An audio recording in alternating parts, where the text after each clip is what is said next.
vida. Te necesito. Quiero escuchar tu dulce voz a través de tu palabra. Habla mi fe. Si deja de creer, si tu camino lo he cambiado por el mío. Ayúdame.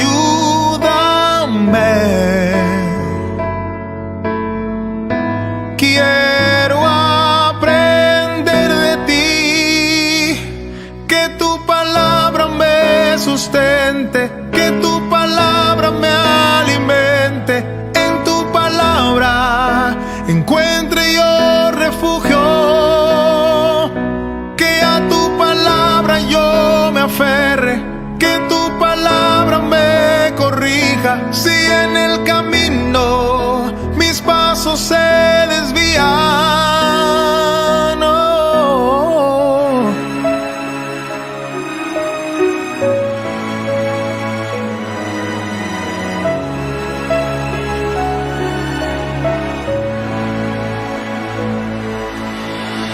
Por la pasión, por conocer de ti, y en el momento de la prueba seas tú mi fuerza. Susténtame en tu palabra y viviré, no quedaré avergonzado. Ayúdame.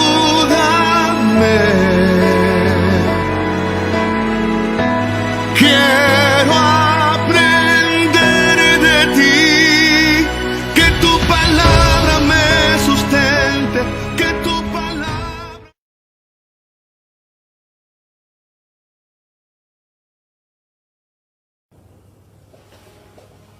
Muy buenas noches, hermanos. Gracias nuevamente por acompañarnos en este estudio de la palabra del Señor. Todos los viernes pues estamos tratando el libro de Filipenses. Así que vamos a continuar en esta noche. Hoy iniciamos pues el capítulo 3 de Filipenses. Así que vamos a orar. Padre Santo, te damos gracias, Señor, por este tiempo. Gracias, Señor, porque permites que cada día podamos conocerte más. Señor, es importante conocerte, Señor, y esto nos permite pues también tener una relación contigo, meditar tu palabra, y que en todo momento pues nuestros pensamientos sean purificados, porque al meditarla pues, Señor, nuestro actuar, nuestra conducta va siendo corregida. Gracias, Señor, pues ayúdanos a entender tu palabra, pues que quede sembrada en nuestro corazón, que quede anidada en nuestro corazón, que llegue a nuestra mente, que llegue pues a nuestra vida, Señor, para que podamos mostrar a todos que tú eres un Dios santo, un Dios que transforma, que renueva. Padre Santo, gracias. Señor, enseñoréate tú en todo lo que hablemos en esta noche, y que el propósito principal sea exaltar tu nombre. En el nombre de Jesús oramos. Amén y amén. Bien, como dijimos, vamos a tratar el capítulo 3 de Filipenses, y aquí en este capítulo pues Pablo describe a una mente espiritual. Los primeros 11 versículos pues nos habla sobre el pasado de Pablo, y al mismo tiempo se hace una evaluación, ¿no? Una evaluación de lo que ganó, de lo que perdió, ¿no? Y también los nuevos valores adquiridos. Desde el verso 12 al 16 pues nos habla sobre el presente de Pablo, en donde se describe pues como él como un atleta que persigue la carrera, pero al mismo tiempo nos habla pues del nuevo vigor recibido. Y desde los versos del 17 al 21 nos habla sobre el futuro de Pablo, en donde él manifiesta que es un extranjero, ¿no? Pero él está esperando, pero es un extranjero, y tiene una visión nueva de las cosas. Así que esto también lo vamos a ir comentando conforme vayamos avanzando. Hoy vamos a tratar los primeros 11 versículos de este capítulo 3.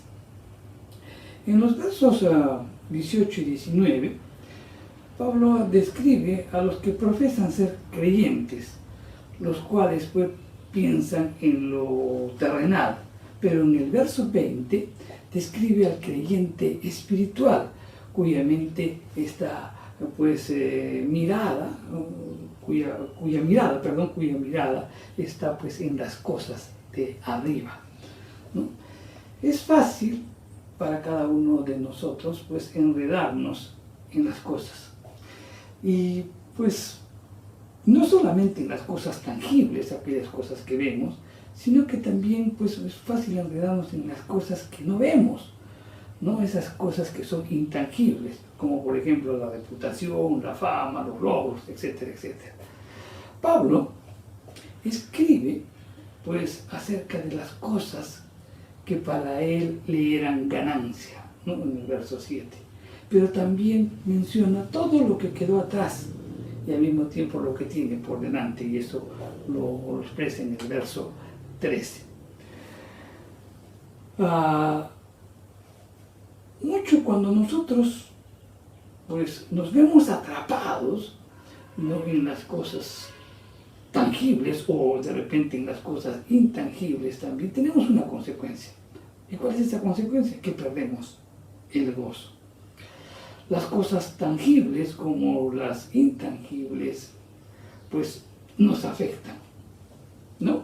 Nos afectan porque nos hacen enfocar en esas cosas, porque te puedes enfocar en la fama, en la reputación, y bueno, te estás pensando, pero no, al no alcanzarlo vas a hacer perder el gozo, y obviamente porque estás pensando en la carne, y la carne nunca se satisface con lo que tiene, siempre anhela y anhela y anhela y anhela cosas más, ¿no? Entonces fácilmente podemos vernos atrapados en cualquiera de estas cosas tangibles o intangibles. Pero tenemos que tomar en cuenta que las cosas tangibles no son malas en sí mismas, porque Dios lo hizo. Y la Biblia dice que lo hizo bueno en gran manera. Eso lo dice en el libro de Génesis, ¿verdad? Dios sabe de las cosas que nosotros necesitamos para vivir. Obviamente, si estamos aquí en la tierra necesitamos algunas cosas que son indispensables o necesitamos para vivir. Y Él nos ha dado las cosas abundantemente, pues para que las disfrutemos. Pero Cristo nos advierte muy claramente que nuestra vida no consiste en la abundancia de las cosas que poseemos. Eso lo dice en el Evangelio de Lucas, en el capítulo 12, el verso 15. Entonces, la cantidad de cosas que tengamos no asegura pues la calidad. Hay mucha gente que tiene dinero y que puede comprar cualquier cosa, pero ha perdido las cosas que el dinero no puede comprar, ¿verdad? En Filipenses, en el capítulo 3, los versos del 1 al 11, la palabra clave aquí es estimo, porque está en el verso 7, en el verso 8 y en el verso 13. ¿Qué esta palabra estimo, qué significa en el griego? Pues tiene que ver con evaluar, con calcular. Entonces hay que evaluarse. Sócrates dijo, una vida examinada una vida que no es examinada no es digna de vivirse. Entonces esto nos invita a la reflexión que tenemos que siempre hacer un pare en nuestras vidas o en nuestras actividades cotidianas y poder examinar nuestra vida. Hoy muy pocas personas toman tiempo para evaluar sobre todo los valores que controlan nuestras decisiones y la dirección que toma nuestra vida por tomar esas decisiones, por tomar en cuenta esos valores. Muchas personas pues son esclavas de las cosas. Y cuando somos esclavos de alguna cosa, pues inmediatamente no vamos a experimentar el gozo cristiano. En este capítulo vamos a ver que Pablo evalúa su vida. Las cosas que le parecían pues tan nobles antes de su conversión, como por ejemplo una vida recta, la obediencia a la ley, la defensa de la religión de sus padres, ¿no? Todo eso lo dejó atrás porque se dio cuenta que ninguna de estas cosas lo satisfacía plenamente, ni tampoco le daba la aprobación de Dios.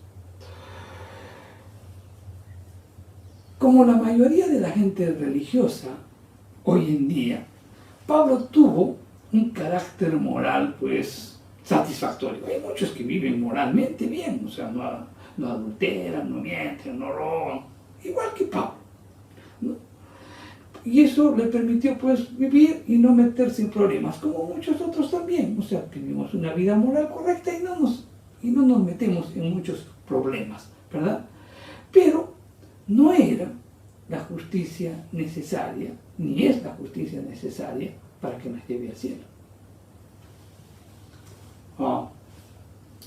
Les contaba alguna vez que me encontré con una persona que le predicaba el evangelio y me decía, pero yo tengo una vida correcta, no soy adúltero, no tomo, no me emborracho, trato de estar con mi esposa, con mis hijos, y trato de hacer bien las cosas.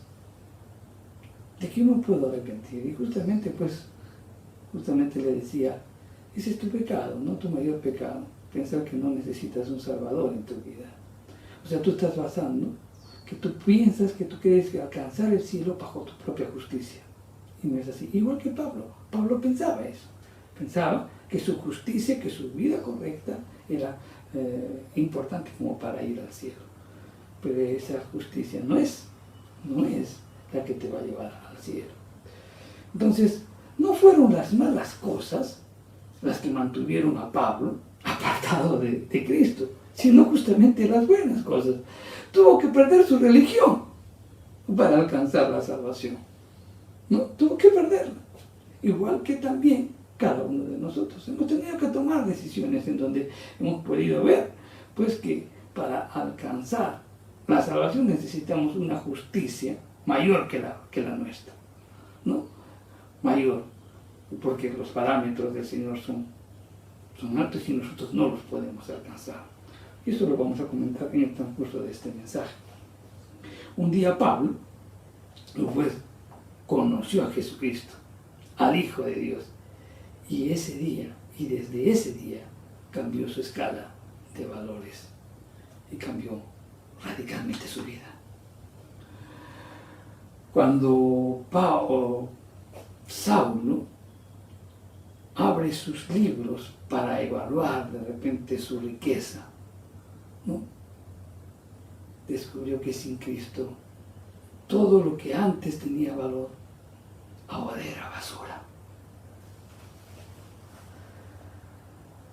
Y de eso explica Pablo en la porción de las Escrituras que hoy vamos a meditar, que está en el capítulo 3, los versos del 1 al 11. Y él se da cuenta que existen dos clases de justicia. Uno, la justicia por obras, y otra, la justicia por la fe. Y solamente la justicia por la fe es la que es aceptada por Dios. Así que vamos a leer este capítulo 3, que realmente se pone muy interesante. Vamos a leerlo.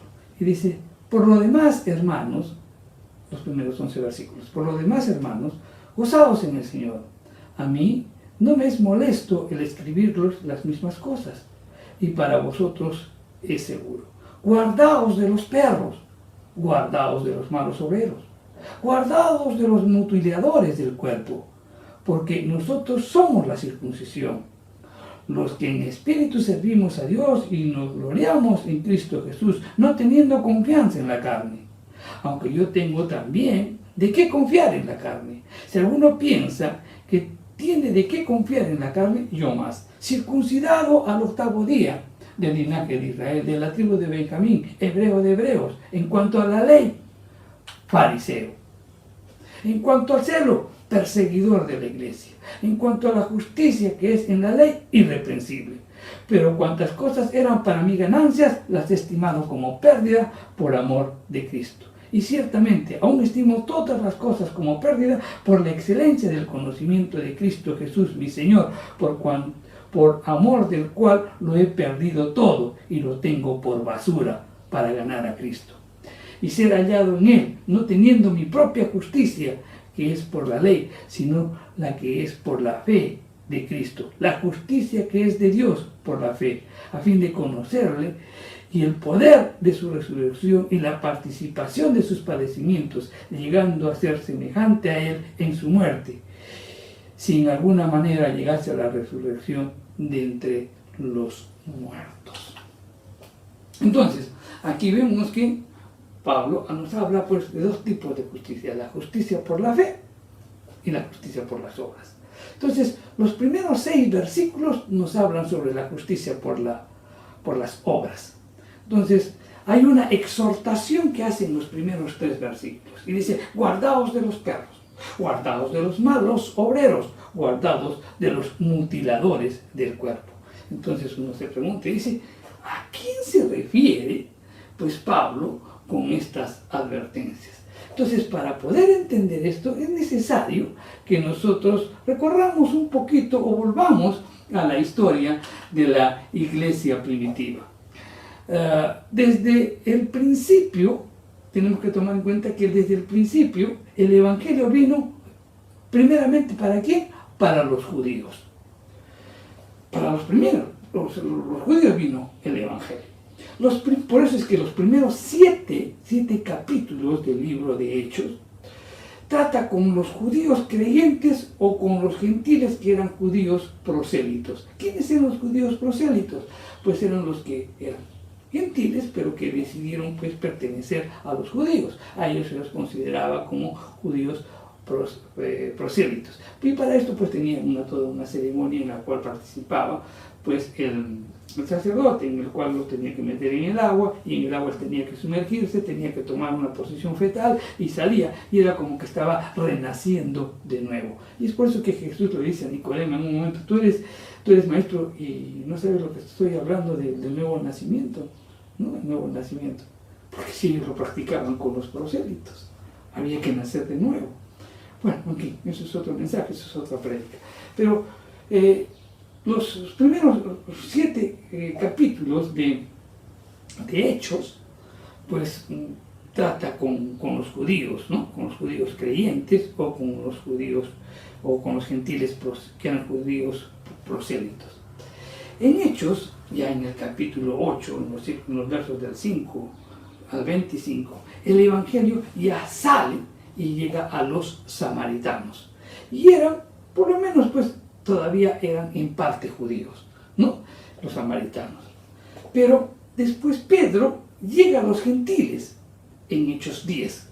Y esto, cuando Pedro llega a predicar el Evangelio a los gentiles, pues eso genera todo un alboroto. En tanto así que fue llamado, pues, Pedro para que explique sus actividades, ¿no? Porque él estaba llevando la palabra a los gentiles, que eran creyentes, pero todavía, pues, eran creyentes gentiles, pero que no habían sido judíos. Por eso es que lo llaman a Pedro. Pedro explica y dice que Dios mismo lo ha enviado a predicar a los gentiles. Y también, pues, él les contó toda la manifestación del Espíritu Santo cuando él les predica el Evangelio a los gentiles. Entonces, este asunto él lo explicó y aparentemente, pues, ahí quedó todo solucionado. Pero no fue así. No fue así. Los judíos, los judaizantes se estaban oponiendo. Entonces,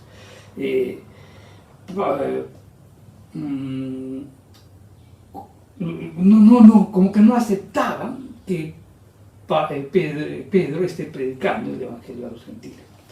Pablo después fue enviado por el Espíritu Santo a predicar a los gentiles. Y esto ya estamos hablando del capítulo 13 de Hechos. Aquí es importante mencionar que Pedro es el que abre la puerta de la fe a los gentiles. Y esto también acá quiero aclarar una cosa, ¿no? Cuando Jesús le dice de tener las llaves del reino, ¿quién es el que tiene las llaves? Las llaves es el que abre la puerta. Y Pablo fue el instrumento que primero llevó el evangelio a quién? A los judíos. Primero llevó a Jerusalén, después llevó a Judea cuando predicó en Pentecostés.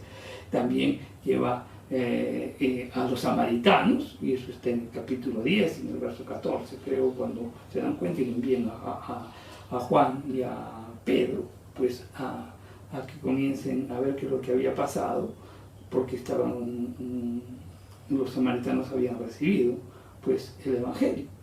Después Pedro fue, y por el movido, fue para predicar el evangelio a los gentiles.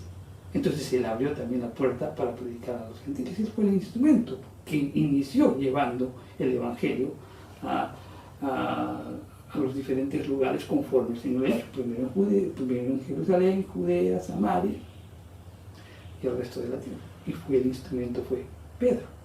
Ok, entonces Pedro abre la puerta de la fe a los gentiles. Y eso está en Hechos 10. Pablo sigue el ejemplo de Pedro en su viaje misionero. Pero los judíos estrictos se opusieron al ministerio de Pablo. Estos judíos estrictos viajaron a Antioquía para enseñar de que era necesario que los gentiles se sometieran pues a las reglas judaicas antes de poder ser salvos. Entonces, este desacuerdo motivó, como quien dice, pues el primer concilio en la iglesia. Y eso está claramente descrito en el capítulo 15 de Hechos.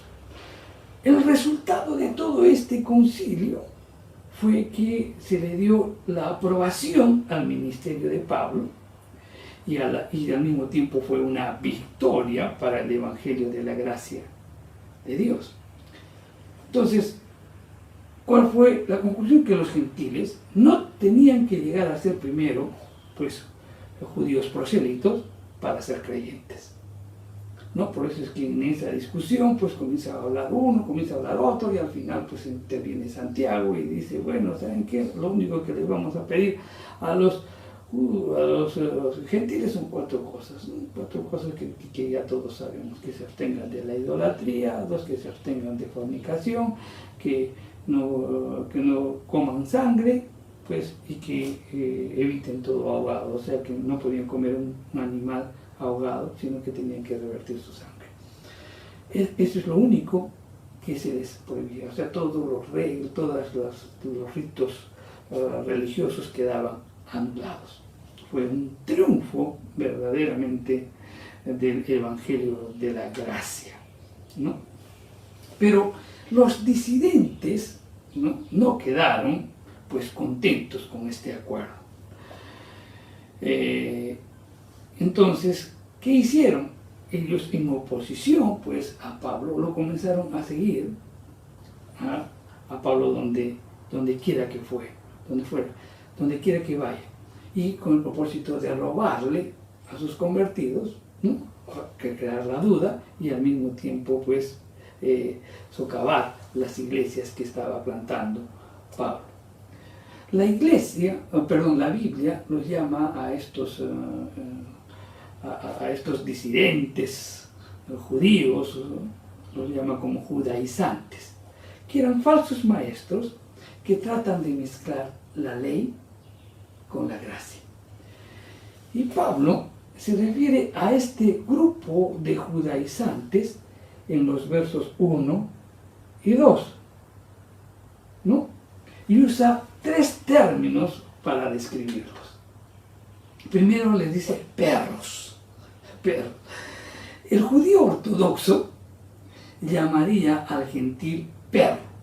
O sea, eso era considerado, pues es que tenemos que ubicarnos también en el contexto, en esa época, pues el perro no es como ahora, no era visto como un animal doméstico, no como, sino que era como un animal inmundo, Entonces, el judío ortodoxo, por eso al gentil lo llamaba perro, alguien inmundo. Pero aquí, pues en esta parte de las Escrituras, Pablo los llama a los judíos ortodoxos perros, ¿no? Y no solamente les daba ese apodo, sino que los comparaba, pues, a esos falsos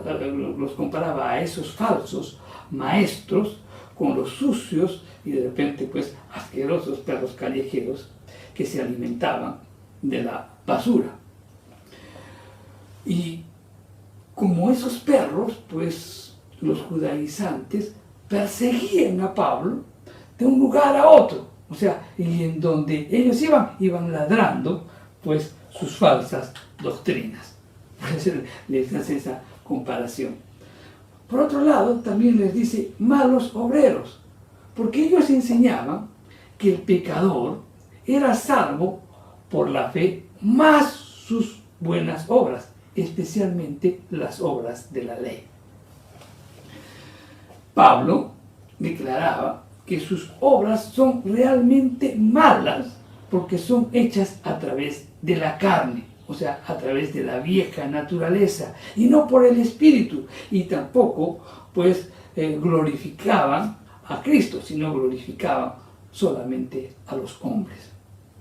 En Efesios, en el capítulo 2, los versos del 8 al 10, y también en la epístola de Tito, en el capítulo 3, los versos del 3 al 7, aclara Pablo de que nadie puede ser salvo por las buenas obras, aunque de repente estas obras pueden ser buenas religiosamente, ¿de acuerdo? Las buenas obras de los hombres son el resultado de su fe, no de la base de su salvación. Eso tenemos que entender. Tú eres salvo por medio de la fe, y esa fe, o sea, esa te va a llevar a buenas obras. No es al revés, no es que tengas que hacer obras para ser salvo. Pablo refuta esa enseñanza, por eso es que le dice malos obreros. También los titula, pues, de mutiladores del cuerpo. ¿Por qué? Porque los judaizantes enseñaban que la circuncisión era esencial para la salvación. Pero Pablo dice que la circuncisión en sí misma es solo una mutilación. Cada uno de nosotros que hemos aceptado a Cristo somos creyentes, y el verdadero creyente, pues, ha experimentado una verdadera circuncisión, pero es una circuncisión espiritual y no tiene que hacer ninguna operación de la carne. La circuncisión, por ejemplo, el bautismo, la cena del Señor, el diezmo o cualquier otra práctica religiosa no puede salvar a ninguna persona de sus pecados. Solo la fe en Jesucristo puede hacer eso, perdonar, darte salvación. Solo la fe en Jesucristo, perdonar tus pecados y darte la salvación. En contraste con los cristianos falsos, Pablo nos da una descripción de los verdaderos creyentes, o sea, los de la verdadera circuncisión. Y él dice, en primer lugar, que ellos sirven a Dios en espíritu, o sea, no depende de los esfuerzos de la carne, ¿de acuerdo? No es porque ellos adoran al Señor en espíritu y en verdad. En segundo lugar, pues, el que es un verdadero creyente espiritual, el que ha sido circuncidado, pues, espiritualmente, pues, glorifica a Cristo Jesús, exalta a Cristo Jesús. Sus acciones tienen que ver con exaltar el nombre del Señor, no para exaltarse a sí mismo. Y tercero, pues el verdadero creyente, pues el creyente espiritual que ha sido circuncidado espiritualmente, no confía en la carne. ¿Por qué? Porque la carne corrompe los caminos de Dios en la tierra. No es de provecho, pues, para la vida espiritual. Y se da cuenta que la carne pues no tiene nada bueno. Solo hay una buena obra que puede llevar al pecador al cielo, y es la obra consumada de Cristo Jesús. Y eso lo tenemos que tener muy claro. Solo la obra de Cristo Jesús, la obra consumada de Cristo Jesús en la cruz, ese es lo único que nos puede llevar al cielo. Y eso solamente lo hacemos a través de la fe, puesto en la fe en Cristo Jesús, conforme lo vamos a detallar un poquito más conforme vamos desarrollando el mensaje. Entonces, Pablo ahora comienza a ponerse de ejemplo, ¿no? Y vamos en los versos del 3 al 6. Pablo personalmente conocía que era inútil tratar de obtener la salvación por medio de las buenas obras. Él, por ejemplo, en su vida, él narra que él, cuando era joven estudiante, él se sentó a los pies de Gamaliel. Gamaliel pues era un gran judío, un rabino muy reconocido en esa época. Quien estudiaba al lado de él, pues obviamente podía ser un discípulo de mucha estima, de mucho conocimiento de las Escrituras. Entonces, Pablo sabía eso, él de joven había estudiado ahí.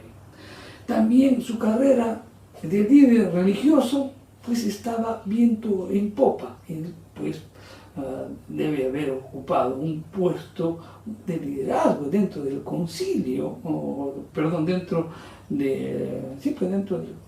dentro del grupo que lideraba pues a todos los fariseos. Pablo dejó todo para ser un miembro odiado de la secta religiosa denominada cristiano, ¿no? Y al mismo tiempo para ser un predicador del Evangelio. Los judaizantes estaban pues transigiendo, ¿no? Es decir, consentían algo que no creían justo o verdadero, a fin pues de llegar a una concordia y así evitar la persecución.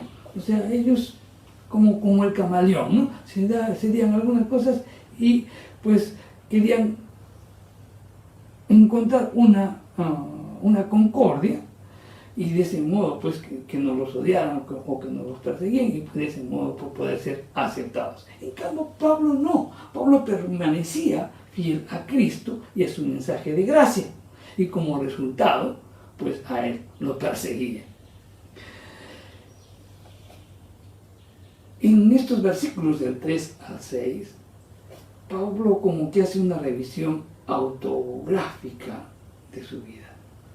Pablo comienza a evaluar, examina su propia vida para ver la riqueza que tiene, qué tan rico es, y él descubre realmente que está fracasado. Entonces vamos a ver esto. En primer lugar vamos a ver cómo era la relación de Pablo con la nación. Pablo nació en una familia de linaje hebreo puro y vino a ser pues hijo del pacto cuando fue circuncidado, o sea, cumplió todas las normas de la ley. Él no era un prosélito, ni un descendiente de Ismael, ni tampoco era un descendiente de Esaú. Los judaizantes entendían muy bien la referencia a la que Pablo hacía cuando él se presentaba, y él decía de la tribu de Benjamín, porque Benjamín y José pues eran los hijos favoritos de Jacob, nacidos de Raquel, que era su esposa favorita. El primer rey de Israel era de la tribu de Benjamín, y esa tribu pequeña fue muy leal al rey David, sobre todo en la rebelión pues de su hijo Absalón. Ahora veamos la relación de Pablo con la ley. Y en cuanto a la ley, dice que él era fariseo. En cuanto al celo, perseguidor de la iglesia. Y en cuanto a la justicia que es en la ley, dice irreprensible. O sea, miren las expresiones que da Pablo. Miren, para los judíos, en los tiempos de Pablo, los judíos pues habían alcanzado lo máximo de la experiencia religiosa y al mismo tiempo el ideal más alto que un judío podía esperar lograr. Y si ellos pensaban, si alguien iba al cielo, pues el fariseo sin duda era el que iba a estar ahí. Ese era el pensamiento. Pablo practicaba esa doctrina ortodoxa y trataba pues de cumplir fielmente con todas las obligaciones religiosas. Entonces, examinando pues ante la justicia de la ley, Pablo permanecía irreprochable porque guardaba completamente la ley y sus tradiciones. Entonces vemos por un lado que pues en cuanto a la nación pues él era un judío propiamente griego que había sido instruido a los pies de Gamaliel. Y por otro lado también en cuanto a la ley, pues él cumplía también todo, era irreprensible, como él nos lo dice. Y en cuanto a la relación con los enemigos de Israel, pues él tenía un pensamiento, o sea, no solamente pues tienes que creer en la verdad, sino que también tienes que oponerte a las mentiras. Entonces, Pablo defendió su fe ortodoxa, persiguiendo pues a los perseguidores de aquel engañador a quien lo denominaba refiriéndose a Cristo. Él presenció, por ejemplo, el apedreamiento de Esteban y después él dirigió los ataques contra la iglesia en general. Y más adelante, él confiesa el papel que juega en la persecución de la iglesia. Y él dice que él mismo, pues en sus declaraciones, él dice que va a pedir las cartas de aprobación porque él se iba a encargar de perseguir. Y cuando perseguía, pues los perseguidos cristianos, incluso a muchos de ellos hacían maldecir el nombre de Jesús. Todo judío podía gloriarse de su sangre judía, aunque no podía jactarse, tenía al menos un parámetro, ¿no? O no podía jactarse de ser el responsable de ser judío. Es lo único. Algunos podían enorgullecerse pues de su fidelidad a la religión judía, pero Pablo pudo gloriarse no solamente de eso, sino también de su celo de perseguir a la iglesia. Entonces, vemos las relaciones de Pablo. En cuanto a la nación, pues vemos que Pablo era un hebreo, propiamente que había sido instruido desde muy pequeño. Tenía algo de que estar orgulloso. Segundo lugar también en cuanto a la ley, también era irreprensible, o sea, cumplía todos los ritos de la ley. Y en cuanto a los enemigos, fue perseguidor. Esos eran los argumentos o los títulos que tenía Pablo, no todos los logros alcanzados por él. Cuando uno pregunta y ve y examina esta vida de Pablo, dice, ¿cómo puede o cómo pudo estar tan errado un hombre tan sincero como Pablo? Y es que la respuesta es una sola. Para medirse a sí mismo, él utilizaba normas equivocadas. Cuando tú aplicas principios equivocados, eso te conduce a vidas equivocadas. se evaluaba con respecto a sí mismo, pero no se evaluaba con respecto a la verdad de Dios. Como el joven rico, ¿no? que Jesús pone el ejemplo cuando se encuentra con él y le dice: maestro, bueno, ¿qué puedo hacer para ir al cielo? Y le dice: no adulteres, no robes, ¿no? Eso es lo que hago. Entonces vende lo que tienes, ¿no? Y sigue. Y él no quiso. ¿Por qué? Porque su corazón estaba ahí. Se estaba basado simplemente en apariencias externas, pero su corazón estaba enraizado en el dinero. O de repente también, como ese fariseo, quien narra a Cristo en su parábola, ¿no? En donde hay dos personas que se acercan al templo, y un mendigo, pues no pueden ni levantar la mano y le dice: Señor, sea propicio en mi vida. Y el otro, pues le dice: Señor, gracias por todo lo que soy, yo diezmo, hago esto, esto y esto y esto. Gracias, Señor. Él basaba su oración en sus logros personales. Tan igual que ellos, Pablo pues se fijaba en lo externo en lugar de lo interno. En el Sermón del Monte, pues Cristo aclara que existen actitudes y apetitos pecaminosos, así como acciones pecaminosas.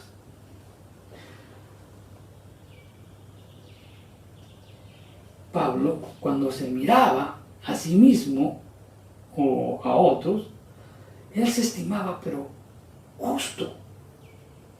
Pero un día él se vio a sí mismo comparado con Cristo.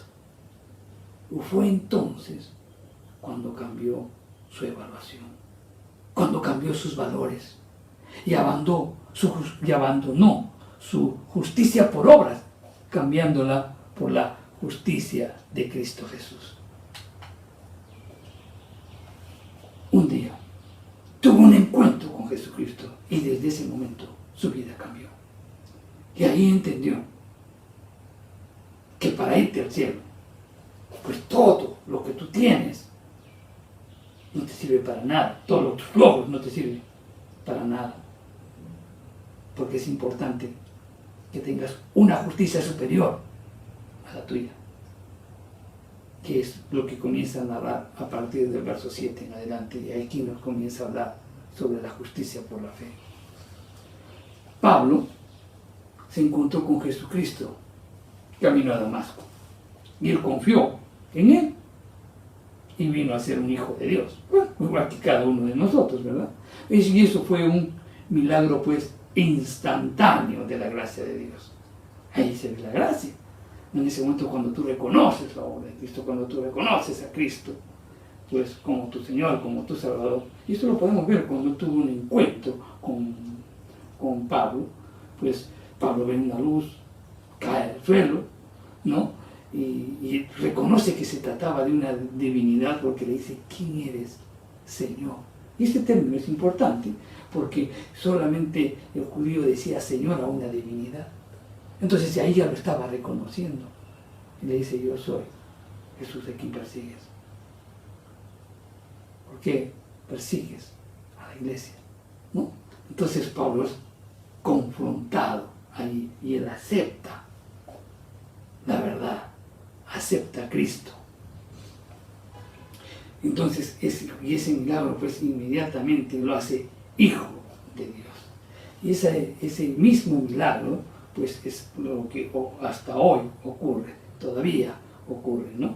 Cada vez que un pecador reconoce pues su necesidad de volverse a un Salvador, pues y ese Salvador es Cristo Jesús, y lo hace por medio de la fe, pues inmediatamente te conviertes en un hijo de Dios.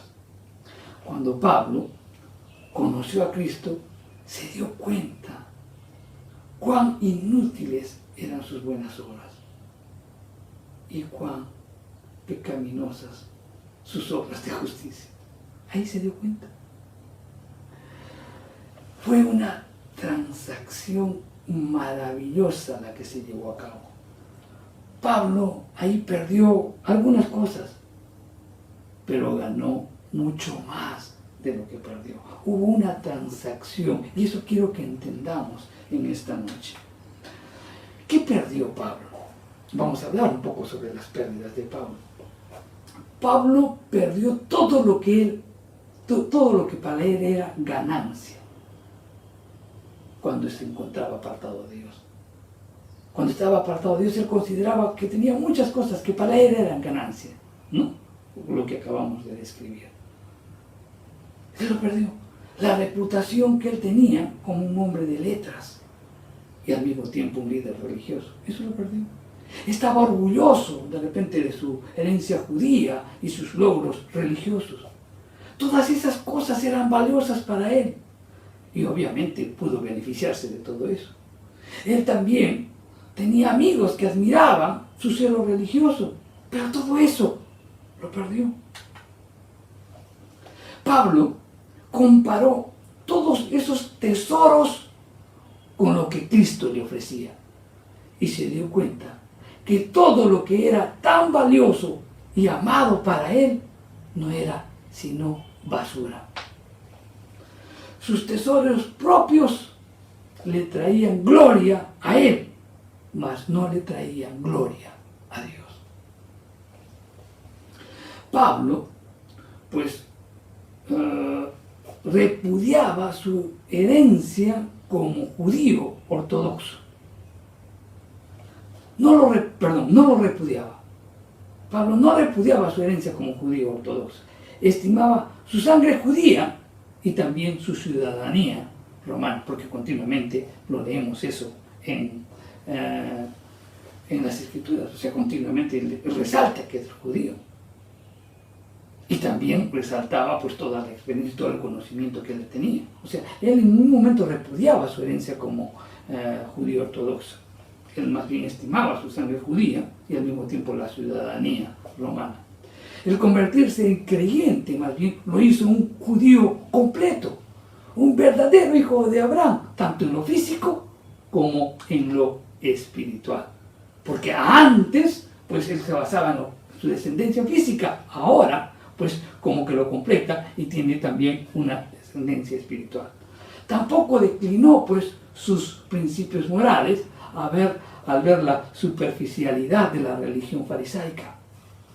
Aceptó un nivel de vida moral más alto. Él aceptó que existe una vida moral más alta y esta tiene que estar en conformidad con la que nos ofrece Jesucristo. Cuando una persona se convierte en creyente, Dios quita lo malo, pero también toma lo bueno y lo hace mejor. ¿Cuáles fueron entonces las ganancias de Pablo? En primer lugar, el conocimiento de Cristo. Eso está en el verso 8. Él obtuvo pues un verdadero conocimiento acerca de Cristo. Y conocer a Cristo significa pues tener una relación con Él por medio de la fe. El cristianismo es Cristo, mi querido hermano. La salvación es por conocerle de un modo personal. Segundo lugar, ¿qué ganó Pablo? La justicia de Cristo. La justicia era la meta para el apóstol Pablo cuando él era fariseo. Pero esa justicia era propia, justicia por obras, pero la verdadera justicia él nunca pudo lograr. La verdadera justicia implicaba que alguien muera, una persona, pues, un justo, una persona correcta, muera en favor de otro, por sus pecados. Él estaba basando su propia justicia en su vida, en todo lo que hacía. Cuando Pablo confió en Cristo, perdió su justicia propia y ganó la justicia de Cristo. La palabra teológica para que podamos entender esto es la palabra imputación. ¿Y qué es imputación? Es poner en la cuenta de alguien. Pablo miraba su propia vida y miró que espiritualmente estaba en bancarrota. Por más de todos los méritos religiosos que pudo hacer, espiritualmente estaba en bancarrota. Cuando miró la vida de Cristo y miró que Él era perfecto. Cuando Pablo confía en Cristo, Dios le atribuye en su cuenta la justicia de Cristo, o sea, la santidad de Cristo. Tú cuando crees en Cristo Jesús como tu Salvador, pues viene a ti la santidad de Él y tú le llevas a Él, ¿qué cosa? Los pecados. Viene una doble imputación. A ti te imputa la santidad de Cristo y tú llevas a la cruz tus pecados. Eso es imputación, eso es justificación, eso es justicia. ¿Me entienden? Cuando Pablo confió en Cristo, vio a Dios pues que le atribuía la justicia de Cristo y descubrió que sus pecados habían sido puestos en la cuenta de Cristo cuando Él murió en la cruz. Y Dios le prometió también que nunca más tomaría en cuenta sus pecados. Igual que a nosotros, qué experiencia tan maravillosa, ¿verdad? Pero también tenemos que tomar en cuenta un pasaje paralelo. En Romanos, en el capítulo 9, del verso 30 en adelante hasta el capítulo 10, el verso 13, nos dice algo de la nación judía, y eso fue una realidad en la vida de Pablo antes de ser salvo. Y esa verdad, pues, lamentablemente hoy se vive todavía. ¿Y qué nos habla este pasaje? Que muchos rehúsan abandonar su propia justicia para recibir el regalo de la justicia de Dios. Muchos judíos, pues, rechazan abandonar su propia justicia para recibir el regalo de la justicia de Dios. Igual que ahora. Hay muchos que se les dice, se les habla de que hay que recibir a Cristo, que tienen que entender la obra de Cristo, pero ellos no rehusan porque ellos se hacen su evaluación, una evaluación a sí mismos bajo sus propios parámetros, bajo sus propias reglas, mas no pues tomando en cuenta pues lo que las Escrituras nos dicen. Mucha gente religiosa ni siquiera reconoce su necesidad de justificación. Creen que son justos, plenamente justos. Pablo renunció a su religión para recibir la justicia, pero no la consideró como un sacrificio. Eso es importante también que entendamos. También, ¿qué ganó Pablo? La participación con Cristo. Miren, todo lo que ganó Pablo, el conocimiento de Cristo, la justificación de Cristo y ahora la participación con Cristo. Cuando Pablo se hizo creyente, para él no fue el fin. Y qué diferencia, ¿no? Cuando uno recibe a Cristo y dice, bueno, ya soy salvo, y de repente se quedan ahí y no participan en nada. Pero Pablo no. Para Pablo fue el comienzo, fue el principio. Su experiencia fue tan grandiosa que transformó su vida y continuó haciéndolo a través de los años. En primer lugar, él tuvo una experiencia personal. Cuando Pablo caminaba con Cristo, oraba, obedecía su voluntad y buscaba glorificar el nombre de Dios. Pero cuando Pablo más bien vivía bajo la ley, ¿no? Solamente tenía una serie de normas. Mas ahora él tenía un amigo. Ahora él tenía un maestro. Ahora él tenía un compañero constante. ¿Qué ganó Pablo? Una relación con Cristo, una experiencia con Cristo. Pero también tuvo una experiencia poderosa. Cuando el poder de la resurrección obró en la vida de Pablo, él pudo afirmar, dijo, Cristo vive en mí. Y ese poder pues siguió manifestándose en toda su vida. Pablo también experiencia dolorosa, porque su participación, al ser partícipes con Cristo, también tendríamos que tener una experiencia, o él tendría que experimentar una experiencia dolorosa.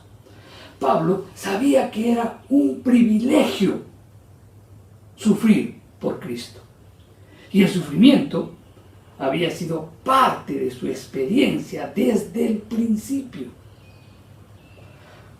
¿Por qué? Porque cuando nosotros crecemos en el conocimiento de Cristo y nuestra experiencia de su poder, inmediatamente seremos atacados por el enemigo. Entonces también hay una experiencia dolorosa, pero también hay una experiencia práctica. Pablo vivió para Cristo. ¿Por qué? Porque murió a sí mismo.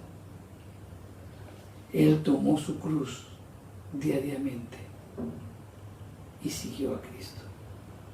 El resultado de esa resurrección espiritual, el resultado de esa muerte fue una resurrección espiritual. Y ello hizo que Pablo anduviera pues en novedad de vida o en una nueva vida. Y Pablo lo resume muy bien en Gálatas 2:20 cuando dice: ya no vivo yo, es Cristo quien vive en mí, y la vida que llevo en este cuerpo la vivo por mi fe en el Hijo de Dios, quien me amó tanto y se dio a la muerte por mí. Si Pablo ganó mucho más de lo que perdió, y de hecho fueron tan grandiosas que Pablo estimó todas las cosas como basura en comparación con lo que ganó Cristo, esa es la razón por la cual él tenía gozo. Él tenía gozo. ¿Por qué? Porque él entendió muy claramente que todos los méritos, todo lo que él tenía, no era nada a comparación de lo que Cristo le daba.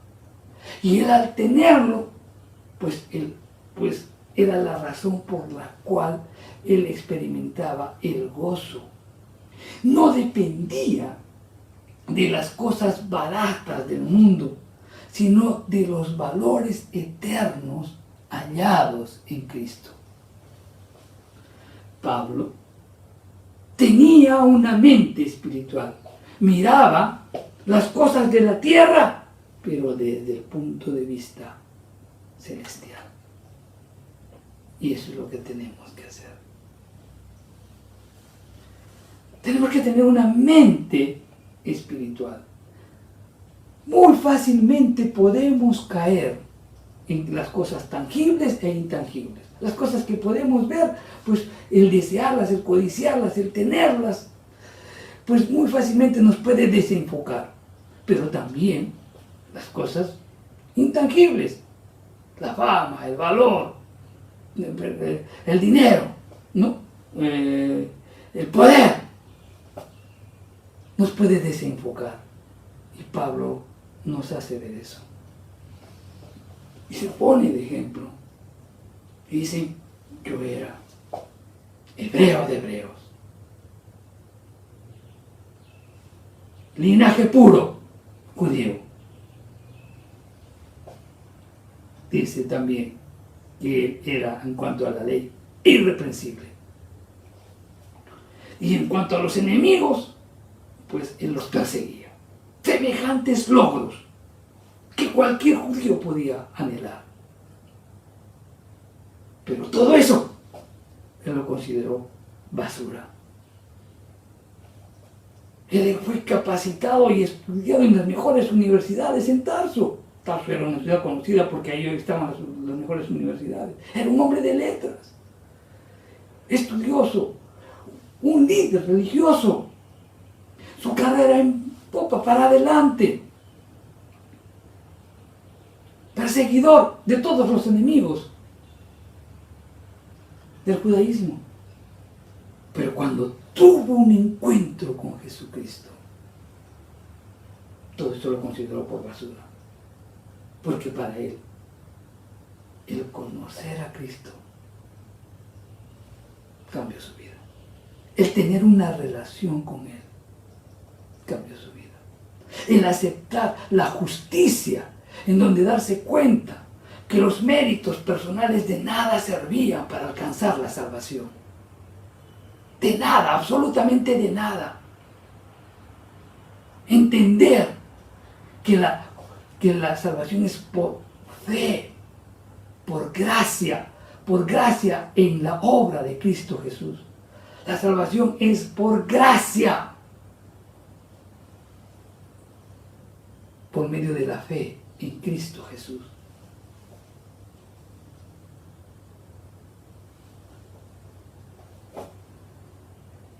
Eso Pablo se dio cuenta, que si no tenía eso, por más que pudiera ser el hombre más moral de la tierra, no podía ir al cielo. Y ese mensaje también va para ti. De repente te consideras muy moralista, que no necesitas un Salvador, lo necesitas, mi querido hermano. Pablo, pues, tuvo una relación con el Señor. Él anhelaba tener eso. Él participaba con Cristo. Son tres cosas que él ganó: el conocimiento de Cristo, la justicia de Cristo y participar con Cristo. Una experiencia personal, una experiencia poderosa, porque vas a ver el poder de la resurrección en ti. Una experiencia dolorosa, porque obviamente pues al seguir a Cristo pues vas a sufrir.